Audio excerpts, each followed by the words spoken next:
داروخانی ثقافی یعنی داروخانی بوونی نەتەوەیی تۆ ئەگەر ئەتەوێ ئایندەی هەر ملەتێک بخوێنیتەوە بە کتێبەکانی عەزانیمی بخوێنیتەوە سەیری مەکتەبەکەی کە چی تایە.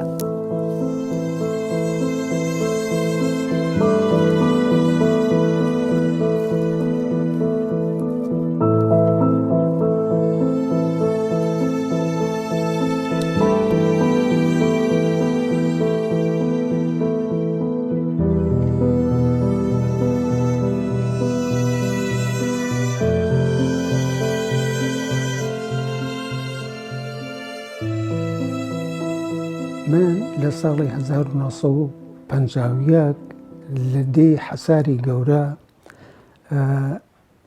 دێیەکە هەر ناوی خۆی بەخۆیەوە دێیەکی تا ڕادەیەک لە چاودێیەکانی دەوروبەریە دێیەکی گەورە بوو، دێیەکی فەلاحنشینە، یعنی ئاغا نشین و شێخ نشین و ئەمانە نەبووە، شێخ و ئاغا و ئەمەی تیا نەبووە، هەر بنەماڵەیەک طبعاً دێیە ئەکەوێتە تقریباً 500 کیلۆمەتری باکووری شاری کەرکووکەوە.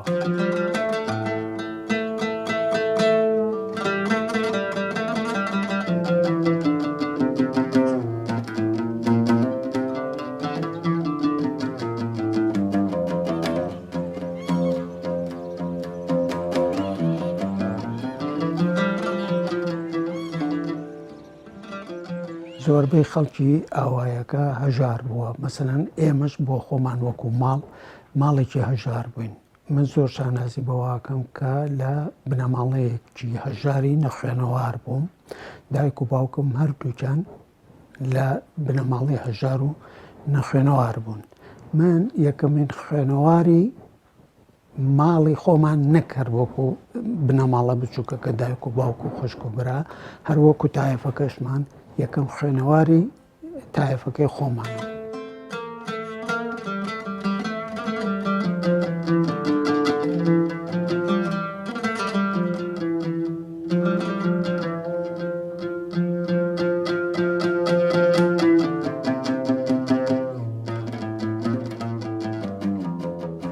لە ساڵی 1950 مەکتەب بۆ یەکەم جار لەو دێیەکرایەوە لە حەساری گەورە کرایەوە کە لە چاو دێهاتەکانی دەوروبەریە زوو مەکتەبی تیاکرایەوە. من یەکەم وەزبەی قوتابی ئەو مەکتەبم بیرم دێکە ئەو مەکتەبە کرایەوە، ئەگریام ئەموو دەبێ بچمە ئەو مەکتەبە. باوکم فەلاح نەبوو، کوڕی فەلاح بوو.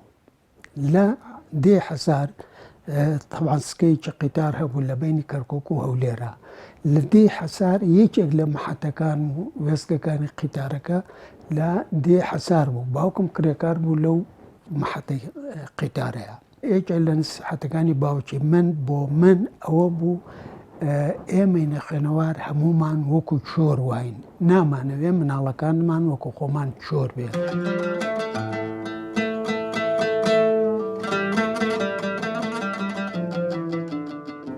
لە شەشی ئیبتیدایی بەدواوە من چوومەتە کەرکووک، لە کەرکووک چوومە متەوەسطەی ئیمام قاسم. متەوەسطەی ئیمام قاسم ناوەکەی خۆی بۆ خۆیەوەیە، لە ناوجەرگەی گەڕەکی ئیمام قاسما بوو. زۆربەی هەر زۆری قوتابی کوردەکان ڕوویان ئەکردە مەکتەبی یا متەوەسطەی ئیمام قاسم. دوای مەرحەلەی متەوەسطە من چوومە ئەعدادی موسەڵا.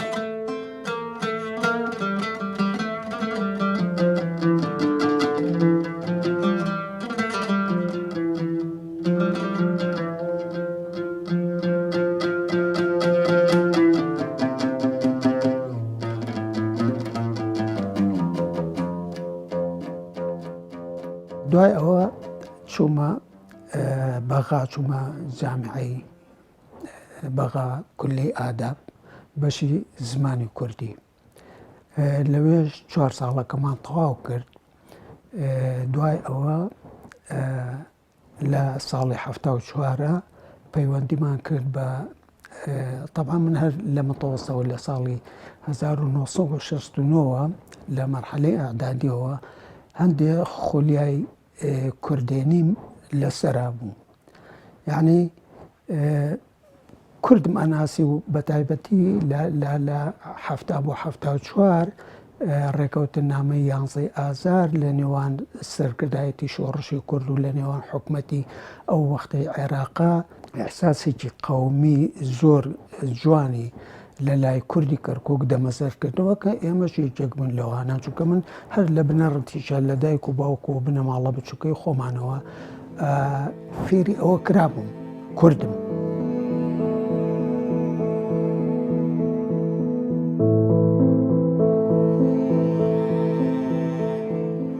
بیرم دێ یەکەم جار کتێبێکی شادڕەوان مامۆستا عەلادین سەجادی بە ناوی ڕشتی مەرواری بەرجی سێیەمی ئەوم خوێندەوە زۆرم پێسیر بوو، یعنی ئەوە زمانی کوردی زۆر لەلا خۆشەویست کردم. یعنی پێشتر ئەو شارەزایە زۆرم نەبوو، بەڵام کە ئەو کتێبم خوێندەوە هەستم ئەکرد زمانی کوردی زمانە، یعنی ئەگەر خاوەنێ هەبێ و خەڵکێک خاوەنداری بکە ئەتوانێت پێی بنووسێ، ئەتوانێت وەکو هەر زمانێکی زیندوی تری دنیا بوونی لوغەوی خۆی بسەلمێنێ.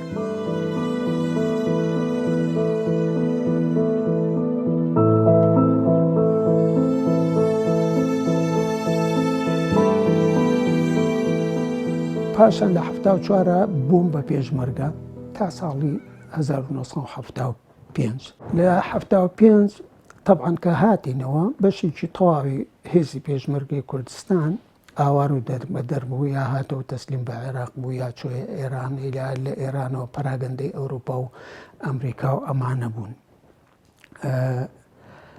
ئێمە کە هاتینەوە داوای تەعینات و ئەمانەمان ئەکرد لە حکومەت. ئێمە مەجموعەیەک بووین بە ناوی سەلامەی فکریەوە بۆ مامۆستایەتی قەوڵیان نەکردین، کراین بە مۆزەف بەبێ ویستی خۆمان، بەبێ داخوازی خۆمان.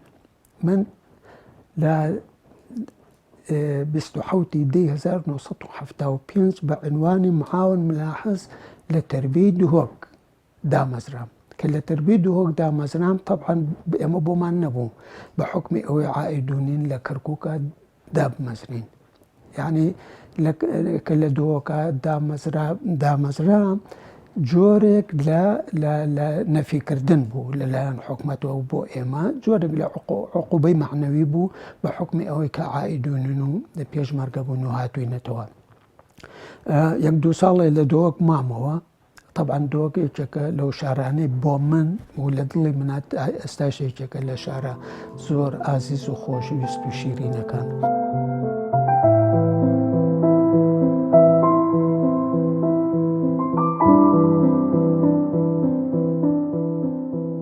تقریباً 10 ساڵێک لە دەرەوە مامەوە، لە شاخە مامەوە، نە لە شار و نە لە شاخ، قەرزاربار و منەتبار و دەسەنەخۆری هیچ کەس و گروپ و لایەن و حیزبێک نەبووم.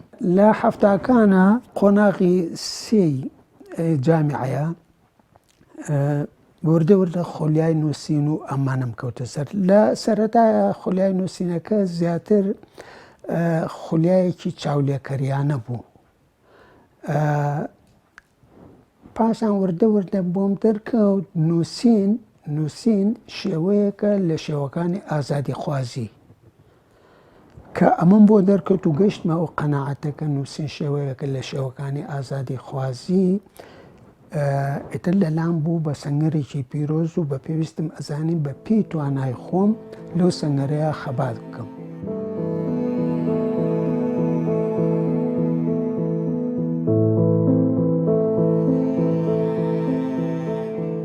نووسەر ئەتوانم بڵێم کەسێکی شۆڕژگێڕی هەمیشەییە، قەت لە شۆڕژگەڕێتی ناکەوێ، کەسێکی قاڵب شکێنە، کەسێکی قاڵب پەزێر نییە. ئەمە ئەوەنەی کە نووسینی لەلا خۆشەویست کردم. وردە لەگەڵ نووسینە هاتم. لە هەشتاکانیشە کە لە شاخ بووین هەستم ئەکرد ئەو نووسینە کوردی تا ئەو کاتانە هەیە کۆمەڵێ محاولاتی دڵسۆزانەیە، ئەو عمقە گەورەیە سەقافیە ئەپستمۆلۆژیی تیان نییە کە حرەکەیەکی فکری تەحلیلی باش دروست بکە. بیرم لەوە کردەوە ئێمە بۆ ئەوەی حرەکەی سەقافی خۆمان متوربە بکەین بە فکری پێشکەوتو خواست، بە فکری قۆڵ، بە تەحلیلات و بە نەزەریاتی قۆڵ، ئێمە پێویستمان بەوەیە شاکارە فکری و فەلسەفی و هونەرەکانی دنیا تەرجەمە بکەین.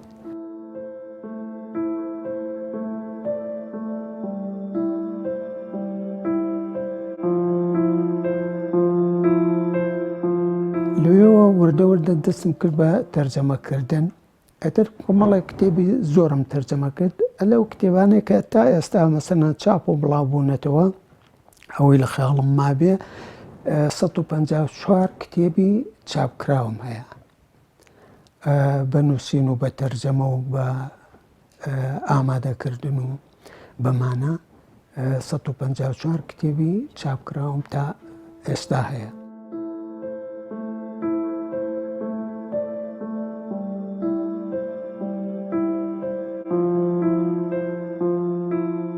ئەم فەرهەنگە گۆڤەند و زنار بە ناوی کچەکانمەوەیە، لە ناویشەوە پێشکەش کراوە بە دایکیان بە سەرگۆڵ کە خێزانمە.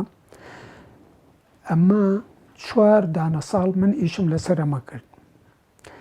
زیاتر بەدەم دنیای تەرجەمەوە کە لە فارسیەوە تەرجەمەمە کرد، خولیای فەرهەنگێکی وا کەوتە سەرم کە متەرجمی کورد لە فارسیەوە بۆ کوردی ئیستیفادەی لێ بکە. تقریباً 30,000 وشەی کوردی تایە. بەرامبەرەکەی هیچ وشەیەکی فارسی نییە لە 3 وشە کەمتر کوردەکەی بەرامبەری ینی هەموو وشەیەکی فارسی 3 وشە زیاتریشی تایە. معناوایە بەلای کەمەوە 80,000 وشەی کوردیشی تایە.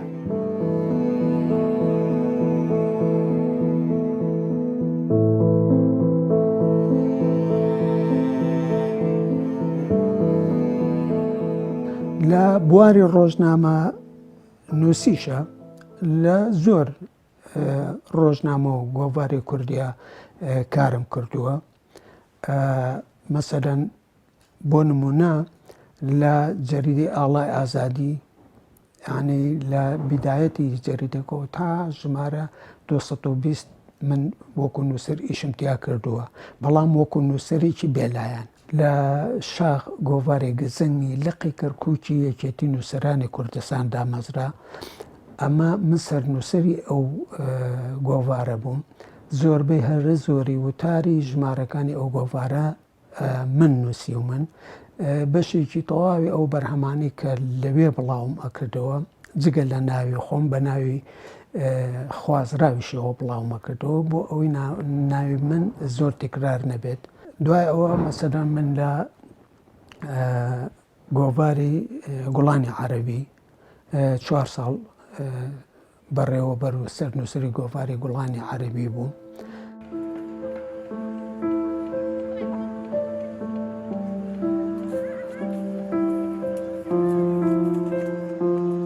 لە ساڵی 1970 شارێکم نووسی بە ناوی هەڵبەستێکی هەتی و کەوتوو.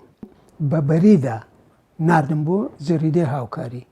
لە ژمارە 170 جەریدەی هاوکاریە بڵاوەوە کە بڵاو بووەوە سیرم ئەکرد، خۆم باوەڕم ناکرد کە ناوی خۆمم لەسەر جەریدەکە بینی وامەزانی هەموو دنیایان بە من بەخشیەوە. وردە وردە کەوتمە چیرۆک و چیرۆکانش زیاتر سکێکی چیرۆکبانی بوو تا ئەوەی چیرۆکی ینی بە هەموو معنای کەلیمە چیرۆک بێ، هەموو قەوماتی چیرۆکی تیا بێ، محاولات بوو. لە ساڵی 79 کۆم کردنەوە و لە مەجموعەیەکی چیرۆکی بچووکە 64 لاپەڕەیەکە بڵاو بووە.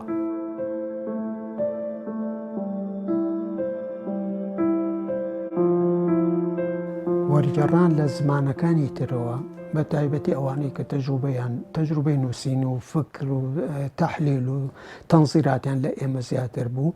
ئەمە ڕێگایەکی چاکە بۆ متوربەکردنی حرەکەی سەقافی کوردی، بۆ دەوڵەمەندکردنی حرەکەی سەقافی کوردی. ئەتر لەوێەوە دەستم کرد بە تەرجەمەکردنی هەندێک لەو کتێبانەی کە بە پێویستم ئەزانی لە کتێبخانەی کوردیا هەبێ. بیرم دێ لە سەرەتاکانە ڕۆمانی نینام تەرجەمەکردەوە کاتانە لە شاخ بووین. نینا ڕۆمانێکی مقاومەیە، ڕۆمانێکی جوانە، ڕۆمانێکی شۆڕش گەڕانەیە، ڕۆمانێکی مقاومەیە. هی سابت ڕەحمانە. سابت ڕەحمان پیاوێکی ئازەریە.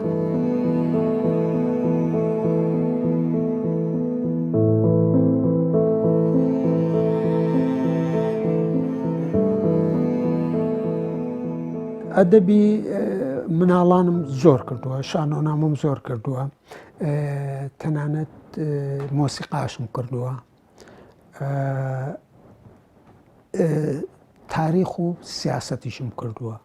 مەسەلەن لەو کتێبانەی هێن مەسەلەن لە کتێبە سیاسیەکان لە مەهابادی خوێناویەوە بۆ کەنارەکانی ئاراسی نەجەف قولیپسیانە لە ساڵی 1949 چاپ بووە. ئەمە دەربارەی کۆماری مەهابادە. طبعاً زۆر بە ئینسافیشەوە باسی هێزەکانی پێشمەرگەی کۆماری کوردستانی مەهاباد دەکەن، بە تایبەتی دەوری بارزانی نەمر و بەرزانیەکان.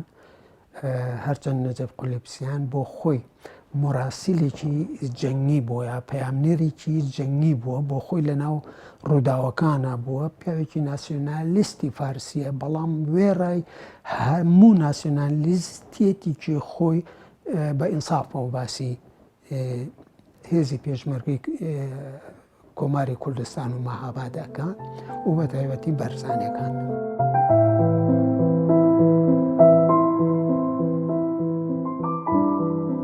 کتێبی تاریخەکان مەسەلەن کورد گەلی لە خشتە براوی غەدر لێکراو. هی گوانتەر دێشنەرە. گوانتەر دێشنەر ڕۆژنامەنووسێکی ناوداری ئەڵمانیە، موالیدی چلەکانە، دۆستی نزیکی کووردە، لە نزیکەوە کوردی ناسیەوە و کوردی بینیوە.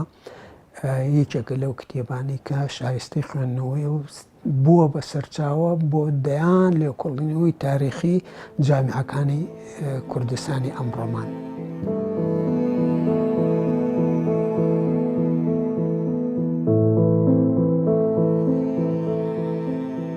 یەکێک لە کتێبە زۆر باشەکان مەسەلەن مەسەلەی کورد لە عێراقە، هی عەزیز شەریفە.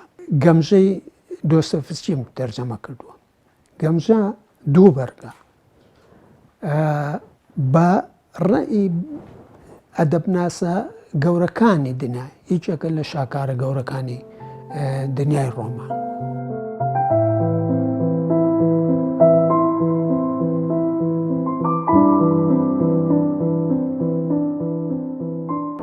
من ئەگەر بۆ خۆم حکومەت بم یا دەسەڵاتێکی حکومیم هەبێ، نایەڵم هیچ کتێبێکی تەرجەمە کراو، ملاحەزاکەی کتێبی تەرجەمە کراو بەبێ فیلتەر تێپەڕێ.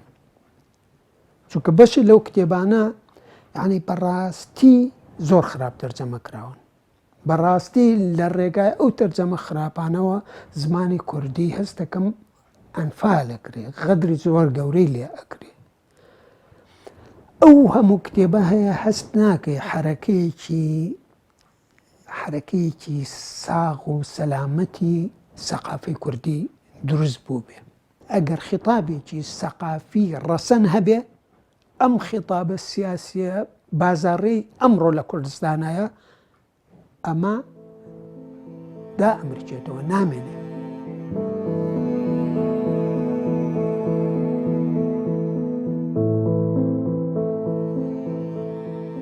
تۆ ڕەنگە 10,000 مامۆستای جامیعەت هەبێ لەم سێ شارەیە. 10,000 مامۆستای جامیع ئەزانی ئەکاتە چی؟ ئەکاتە 10,000 بەحث. ملەتێک 10,000 باحثی هەبێ، ئەمە وەزعی بێ کە ئێمەی تێین، ئەمە پرسیارە.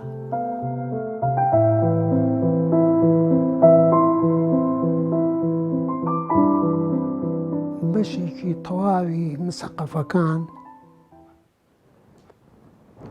لای تۆ وەکو معارزێک خۆی ئەنوێنێ، بەڵام ژێراوژێر لە حیزبیەک حیزبی ترە. دایان ناو هەیە لە شەڕی براکوژی ناوخۆیە بە ناوی مستەعارەوە ئاگری شەڕیان خۆش کردووە. چۆن ئەمە ئەبێ بەڕابەری سەقافەت؟ سەقافەت شێوەیەکە لە شێوەکانی ئازادی خوازی. من کە خۆم ئازاد نەبم چۆن ئازادی بە تۆ دەم؟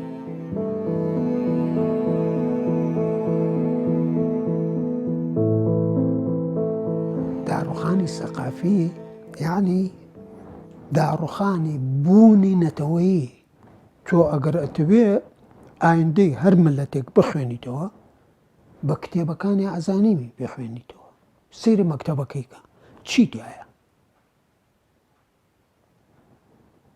تۆ بە ئایندە دۆستی ئەتوانی تاریخ دروستکەی، بە ڕابردووپەرستی ئیعلانی مەرجی خۆتەکەی.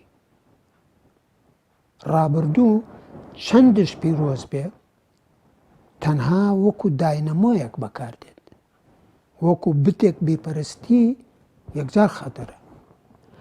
ئەمجا تۆ هەر متەشەبیس بی بە ڕابردووە، هەر خۆت بە ڕابردووە هەڵواسی، ئەمە جۆرێکە لە ڕاکردن لە مەسئولیەتی ئێستا، یعنی خۆت لە مەسئولیەتەکانی ئێستا ئەدزیتەوە. ئەسڵان ناوێری تەمەشای ئایندە هەر بکەی.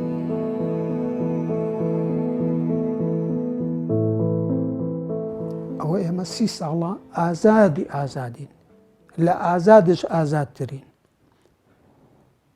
بەڵام هەست ناکەی حرەکەیەکی سەقافی ئەو تۆ هەبێ.